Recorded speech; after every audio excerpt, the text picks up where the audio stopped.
Bapak yang dirahmati Allah, mari kembali sepenuh hati kita menyampaikan puji dan syukur kepada Allah Subhanahu wa Ta'ala, di mana pada pagi hari ini semata hanya atas izin dan rahmat Allah juala bersama-sama kita telah dapat membaca, melantunkan, menyimak serta mendengarkan pembacaan ayat suci Al-Quran yang bersama-sama kita mengawalinya dengan ayat ke-9 pada surah ke-14 surah Ibrahim dan mengakhirinya pada ayat ke-10. Mudah-mudahan atas segala persiapan, perjuangan, dan ikhtiar yang kita lakukan dalam menyiapkan diri dan melaksanakan pembacaan ayat-ayat ini, semoga Allah yang Maha Pengasih dan Allah Penyayang, Allah bukakan pintu rahmat, barakah, dan hidayahnya untuk kita semuanya. Amin ya Rabbal Alamin. Nah baiklah, sebelum bersama-sama kita menelusuri pesan-pesan yang kita dapati dalam dua ayat ini, dan siogianya sebetulnya saya membacakannya sampai dengan ayat ke-12, dikarenakan sangat bertalian antara apa yang kita dapat dalam dua ayat ini dengan dua ayat yang terdapat pada ayat ke-11 dan 12 itu. Namun ini, Bapak Ibu sekalian, kita akan lengkapi ketika esok hari Allah izinkan kita melanjutkan dan 12 tersebut. Nah, sebagaimana biasanya sebelum kita memasuki pesan terbaru, alangkah baik dan eloknya apabila kita memperhatikan pesan yang telah sama-sama kita dapati di dalam ayat yang telah saya kemarin. Aku berlindung pada Allah dari segala godaan syaitan terkutuk. Allah yang Maha Pengasih lagi Maha Penyayang. Kita mendapati dalam dua ayat terakhir yang sama-sama kita baca kemarin, Bapak dan Ibu, yaitu pada ayat ke-78, ayat yang sangat populer sekali, yang boleh jadi hampir setiap hari kita membacakan ayat ini. A'udzubillahi minasyaitonirrajim. Bismillahirrahmanirrahim. Wa idz ta'adzana rabbukum la in syakartum la azidannakum wa la in kafartum inna adzabi syadid. Dan ingatlah tatkala Tuhanmu memaafkan. Jika kamu bersyukur, aku akan memberi tambahan. Dan jika kufur, aku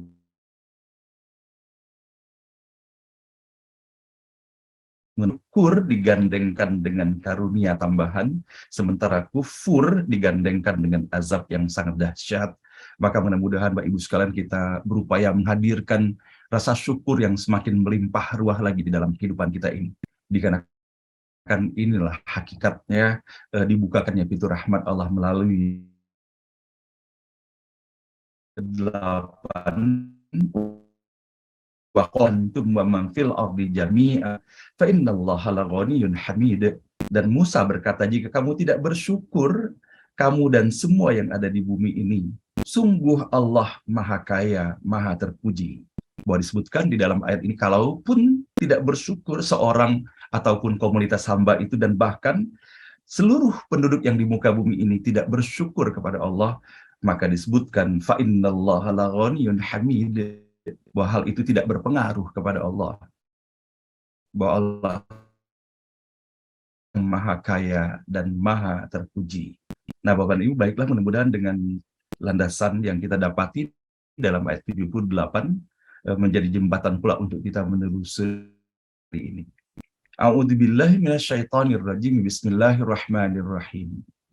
Alam ya'tikum naba'ul ladzina min qablikum qaumi Nuh wa 'Ad wa Tsamud. Tidakkah sampai kepadamu kisah mereka yang sebelum kamu, yaitu kaum Nuh, kaum 'Ad, dan kaum Tsamud.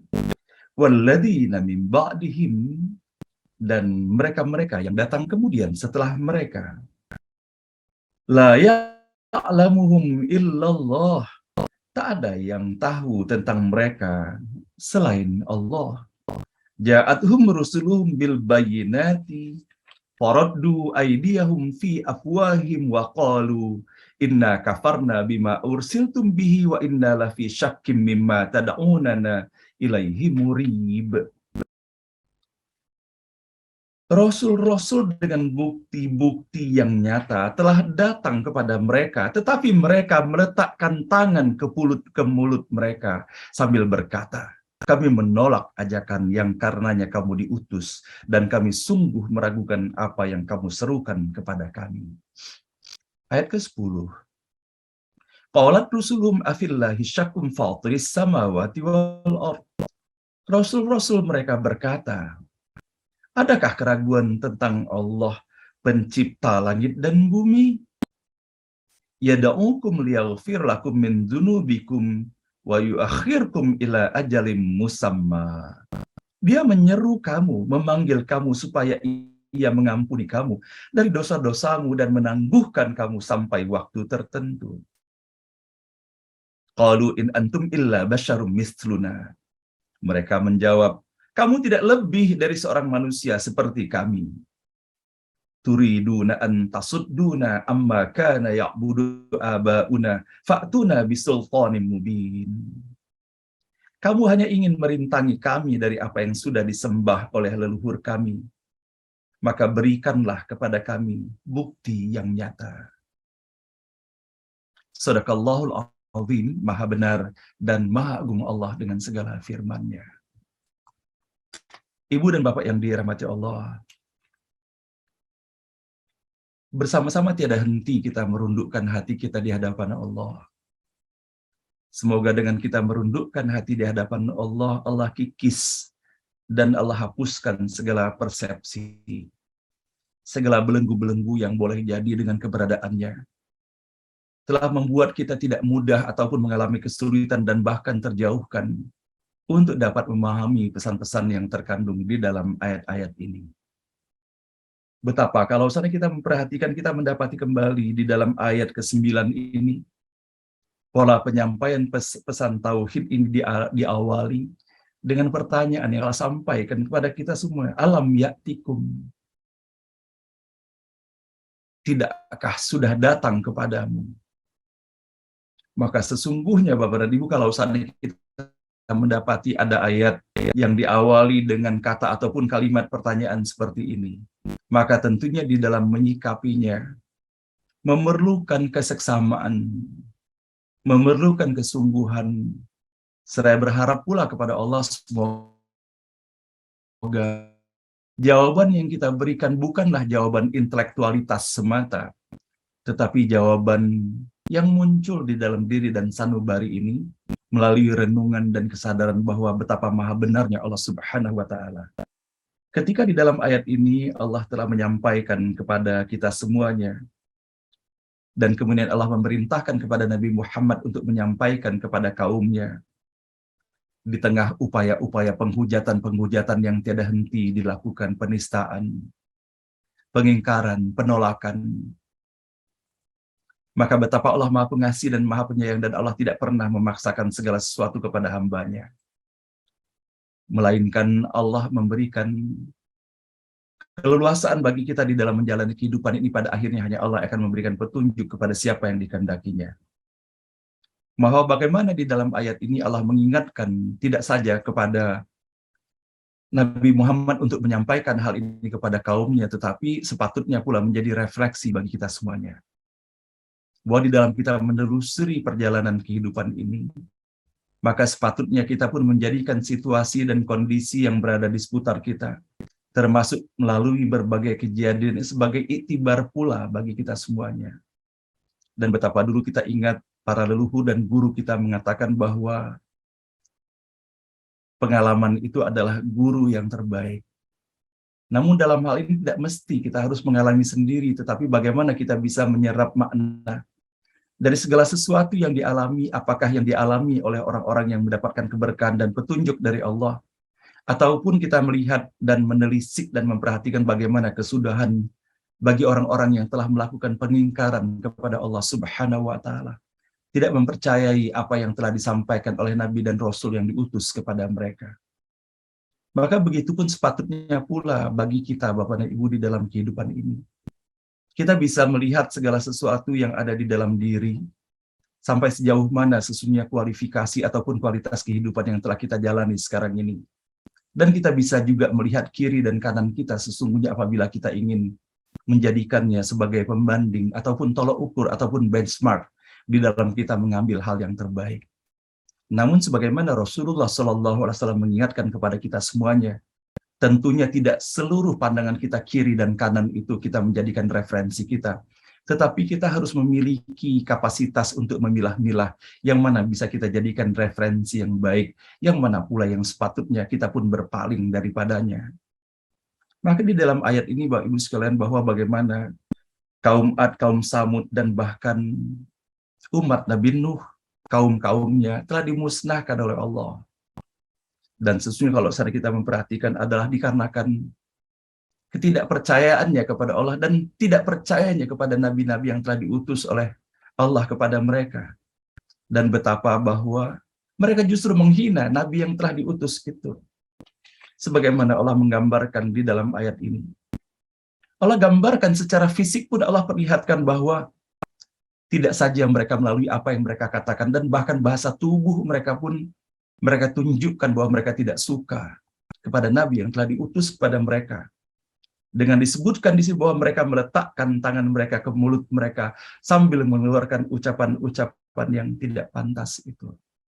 Nah, Bapak dan Ibu yang dirahmati Allah, sepatutnya hal ini menjadi renungan bagi diri saya pribadi dan bagi kita semuanya. Bahwa boleh jadi kita pernah melakukan hal ini dalam kehidupan kita. Ketika kita tidak menyukai seseorang, boleh jadi banyak sekali perkataan-perkataan ataupun sikap dan bahasa tubuh yang kita tunjukkan, yang kita tidak menyadarinya, boleh jadi bahwa hal itu adalah hal yang sangat membekas pada orang yang telah kita perlakukan itu. Dan begitupun sebaliknya Bapak dan Ibu, kita bisa merasakan di dalam kehidupan ini. Ketika kebaikan, penuh ketulusan kita hantarkan, hal itu pun menimbulkan bekas juga. Sehingga sesungguhnya Allah Maha Pengasih dan Maha Penyayang, Allah berikan keleluasaan kepada kita menyikapi kehidupan ini. Bekas seperti apakah yang ingin kita tinggalkan pada orang-orang yang berada di seputar kita. Maka kalau saat kita mendapati bahwa Allah menyampaikan di dalam ayat ini, Allah tunjukkan bahwa mereka ketidaksukaan mereka kepada Nabi Muhammad ataupun kepada nabi-nabi terdahulu, dengan bahasa tubuhnya, mereka menghina, dan sengaja mereka ingin membuat agar Rasulullah menjadi sedih karenanya. Nah, padahal Bapak dan Ibu, sepatutnya hal ini pun menjadi renungan bersama bagi kita. Kalau seandainya memang hidayah itu belum datang, kalaupun mereka tidak menyukai sesungguhnya atas apa yang telah dihantarkan oleh Rasulullah, tidak perlu mereka menghina Rasulullah. Bukankah dulu mereka mencintai Rasulullah?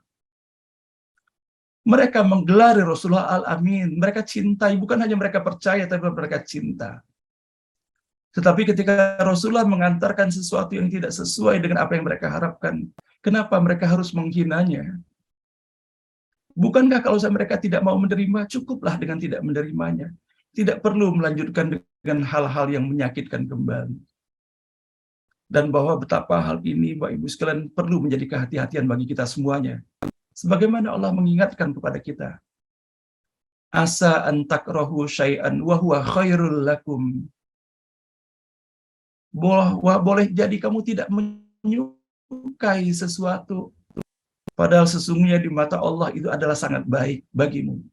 Wa asa an tuhibbu syai'an wa huwa syarrul lakum.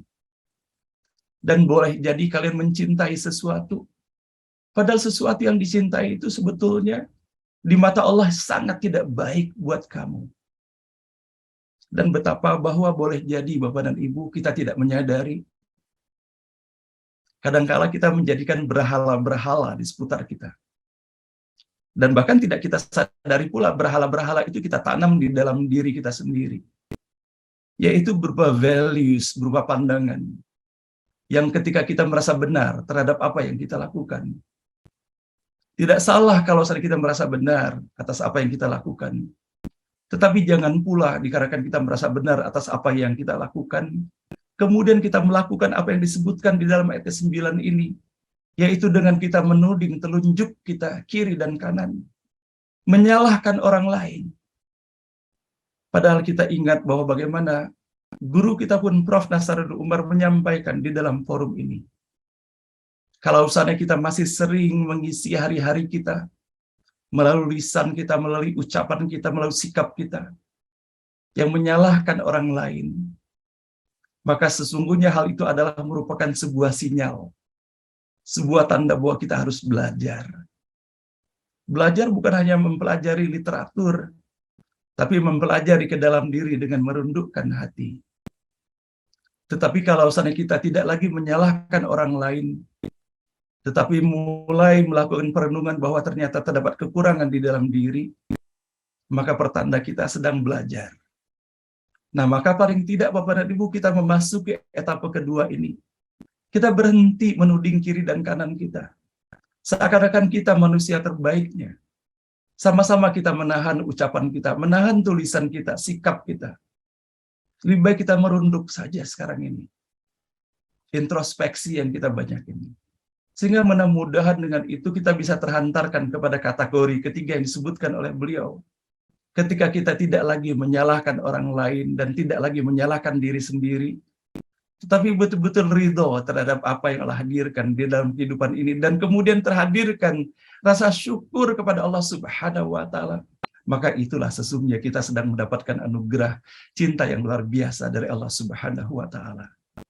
Nah, sesungguhnya forum ini, Bapak Ibu sekalian, adalah forum di mana kita melaksanakan watawasau bil haqqi, watawasau bis sabar. Bukan saya sedang menasihati Bapak dan Ibu, tetapi kita sama-sama sedang menasihati diri kita sendiri. Allah menjadikan forum ini untuk forum kita bersama. Dan khususnya buat saya pribadi, Bapak dan Ibu. Ketika saya menyampaikan ucapan-ucapan ini, maka siapakah sesungguhnya pendengar utama dan paling utama yang berada di dalam forum ini kalau bukan diri saya sendiri? Dikarenakan mulut saya dengan telinga saya paling dekat, Bapak dan Ibu. Sehingga saya akan paling jelas mendengar atas apa yang saya sampaikan. Dan bahkan saya tahu bahwa bagaimana suasana hati saya sekarang ini. Nah, inilah sesungguhnya Bapak dan Ibu yang menjadi pendengar itu bukan hanya Bapak dan Ibu. Saya sendiri adalah justru menjadi pendengar utamanya. Dan sesungguhnya apabila kita mendapati kebaikan dalam forum ini, karena Allah yang mengizinkannya. Betapa mudahnya bagi Allah untuk mengizinkan segala sesuatu kebaikan berlaku. Namun betapa mudahnya pula bagi Allah apabila Allah tidak menginginkannya. Maka sesungguhnya Bapak dan Ibu yang dirahmati Allah, dapat tidak menelusur setiap huruf kata dan ayat. Setiap pagi seperti ini kita sedang mendapatkan siraman elusan belayan kasih sayang yang luar biasa dari Allah Subhanahu wa Ta'ala. Semoga ketika Allah hadirkan ayat-ayatnya, kita tidak menjadi bagian dari orang-orang yang Ibu, sebagaimana di dalam kita mengulas dan mempelajari ayat pada surah Al-Baqarah yang lalu, bahwa betapa terdapat pada sebagian orang ketika ayat-ayat Allah disampaikan kepada mereka, mereka menutup telinga mereka. Mereka tidak ingin mendengarnya ketika pesan-pesan itu menyangkut diri mereka. Bapak Ibu yang dirahmati Allah, kita memohon kepada Allah semoga kita tidak termasuk dalam kategori yang demikian. Dikarenakan pada hakikatnya bukan lagi kita yang menutup telinga kita, tetapi Allah akan mengunci mati hati kita semuanya. Nah, mudah-mudahan Allah jauhkan kita dari kategori yang demikian yang Allah sebutkan di dalam ayat ini. Mereka menutup mulut mereka sebagai tanda ketidaksukaan mereka dan mereka menghina Rasulullah Sallallahu Alaihi Wasallam. Padahal bagaimana Rasulullah menyampaikan atas perintah Allah Subhanahu wa Ta'ala? Adakah keraguan tentang Allah, pencipta langit dan bumi? Dia menyeru kamu supaya ia mengampuni kamu dari dosamu dan menangguhkan kamu sampai waktu tertentu. Maka sesungguhnya Bapak dan Ibu yang dirahmati Allah, kalau kita mendapati dari apa yang diucapkan oleh para nabi dan rasul, kalau seandainya ajakan-ajakan kepada kebaikan dan kalimat-kalimat tauhid masih tersampaikan kepada kita, masih bisa kita dengar, dan kita berada di dalam forum itu, maka tidak berlaku semuanya ini dikarenakan karena keinginan kita, tetapi Allah masih memberikan kesempatan kepada kita semuanya. Nah, mudah-mudahan kita mensyukuri atas apa yang Allah hadirkan dalam kehidupan ini, dan semoga Bapak Ibu sekalian kita tidak menjadi bagian dari orang-orang yang sebagaimana Allah contohkan pula di dalam ayat ke-10 ini, ketika kepada Rasulullah, maka menghadirkan ucapan-ucapan dan argumentasi-argumentasi yang sesuai argumentasi yang mereka keluarkan itu sangatlah tidak berdasarkan, melainkan hanya berlandaskan kebencian dan ketidaksukaan. Mudah-mudahan Bapak Ibu sekalian kita dijauhkan dari tipologi orang-orang yang mengeluarkan argumentasi-argumentasi ataupun kilah-kilahan yang sesungguhnya yang tidak berarti. Dan bagaimana Rasulullah SAW menyampaikan kepada kita bahwa Rasulullah tidak menyukai orang yang selalu berdebat di dalam kehidupannya. Dan semoga kita dihindarkan dan dijauhkan, dan kita menjauhkan diri dari orang-orang yang selalu berdebat di dalam kehidupannya, apalagi berhadapan dengan tipologi yang selalu mencari-cari kesalahan di dalam kehidupan ini. Sadaqallahu azim, maha benar dan segala. Subhanaka la ilma lana illa ma'allamtana innaka antal alimul hakim. Maha suci Allah, tidak ada ilmu pada kita semuanya melainkan hanya atas apa yang Allah berikan, Allah titipkan kepada kita semuanya. Dan sesungguhnya hanya Allah yang maha mengetahui, dan Allah pula yang maha bijaksana. Semoga melalui setiap huruf, setiap kata dan ayat yang kita baca di pagi hari ini, Allah Subhanahu wa Ta'ala membukakan pintu rahmat, barokah, dan hidayahnya untuk kita semuanya.